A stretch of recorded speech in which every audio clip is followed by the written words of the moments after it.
Hi అండి, chefs food and బ్లాగ్కి స్వాగతం. ఈరోజు నేను డాబా స్టైల్లో పాలక్ పనీర్ చేయబోతున్నాను. అది ఎలా చేస్తానో మీకు చూపిస్తాను.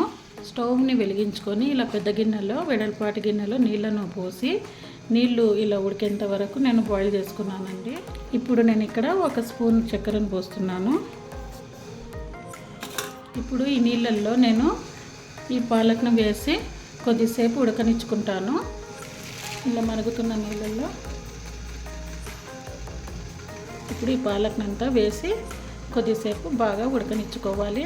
ఇక్కడ నేను 1 స్పూన్ చక్కెర ఎందుకు వేసానంటే నీళ్ళల్లో ఈ పాలక్ది కలర్ చేంజ్ కాకుండా అలాగే ఉంటుందనేసి నేను 1 స్పూన్ చక్కెర వేసాను. ఇది ఎక్కువ కూడా ఉడికించకూడదు, కొద్దిగా ఒక 30% ఉడికిపోవాలి అంతే. ఈ పాలక్లోనే ముందుగానే నేను కొత్తిమీర కూడా వేసి ఉడికించుకుంటున్నాను. నీళ్ళల్లో వేసుకోవాలి వెంటనే.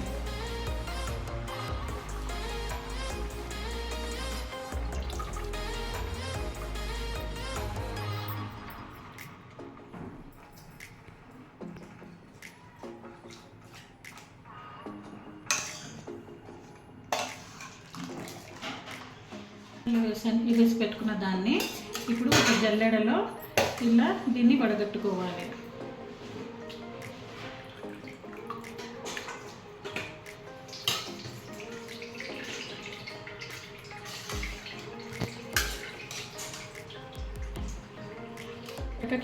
ఏ ఐటమ్స్ అండి ఇవంతా. ఇక్కడ తాలింపు అండి, కడకంటే తాలింపు, ఉల్లిగడ్డలు, ఇక్కడ అల్లం నీళ్ళ సన్నగా కట్ చేసి పెట్టాను. పచ్చిమిర్చిని ఇలా సన్నగా తయారీ పెట్టుకున్నాను. ఇవి ఎల్లిపాయలు అండి, ఎల్లిపాయలు కొద్దిగా ఎక్కువనే వేయాలి పన్నీర్లో. ముందుకు ఇలా సన్నగా కట్ చేసి పెట్టాను. ఇక్కడ వచ్చేసి ధనియాల పౌడర్, జీలకర్ర పౌడర్, కస్తూరి మేతి, జీలకర్ర, కారం, పసుపు, పెరుగు. ఇది బిర్యానీ ఆకు, లవంగాలు, చెక్క, ఎండుమిర్చి. ఇప్పుడు నేను స్టవ్ ఆన్ చేసుకొని కడాయిని పెట్టుకున్నాను. కడాయి హీట్ అయిన తర్వాత దీంట్లో కొద్దిగా ఆయిల్, కొద్దిగా నెయ్యి పోసుకుంటాను. అది నెయ్యిని వేసాను. ఇప్పుడు కొద్దిగా ఆయిల్ వేస్తున్నా. ఈ నెయ్యి అనేది వేసుకుంటే పన్నీర్ అనేది చాలా టేస్ట్గా వస్తుంది.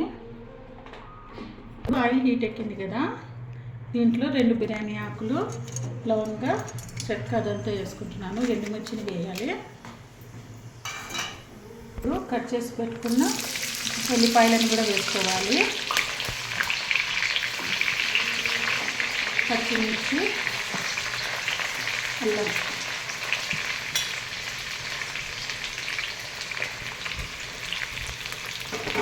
వేగనిచ్చుకున్న తర్వాత దీంట్లో ఉల్లిగడ్డను వేయాలి. నేను కావాలంటే మీరు టమాటా కూడా వేసుకోవచ్చు. నేను టమాటాని వేయాలి పాలకులో.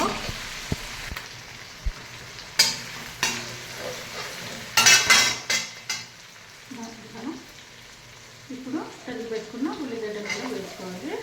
వేయరాదు, టమాటా కూడా వేసుకున్నారైతే ఒకే చిన్న సైజ్ టమాటా తీసుకొని వేసుకోవచ్చు. మిక్సీలో పట్టేస్తాను.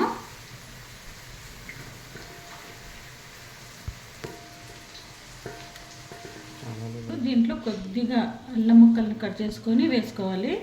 ఒక 3 మిరపకాయలను వేసుకొని మిక్సీకి పట్టేయాలి.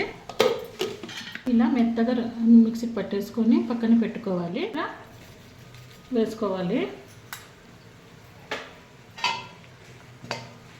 ఈ జీలకర్ర ముందే వేసుకోవాలని నేను మర్చిపోయాను. 1 స్పూన్ పసుపు, 1 స్పూన్ కారం,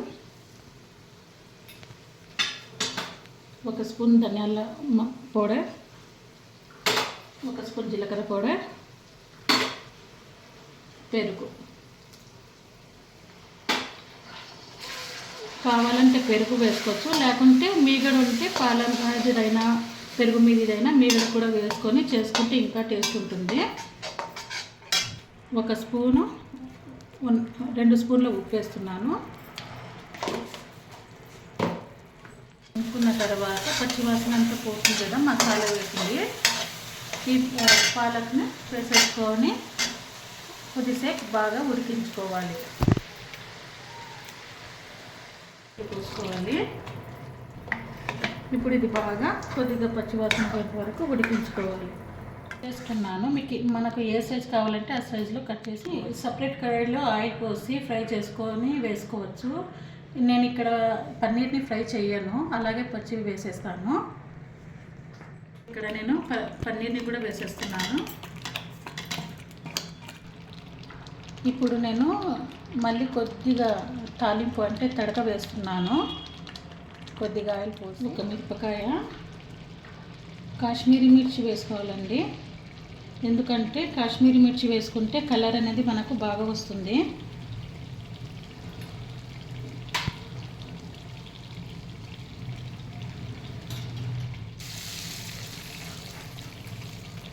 ఇప్పుడు నేను ఈ తడకను పన్నీర్లో వేసేస్తున్నాను.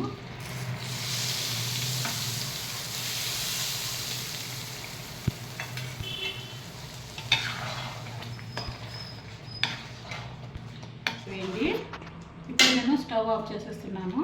ఇంతేనండి, మన పాలక్ పన్నీరు డాబా స్టైల్ పాలక్ పన్నీర్ రెడీ అయిపోయింది.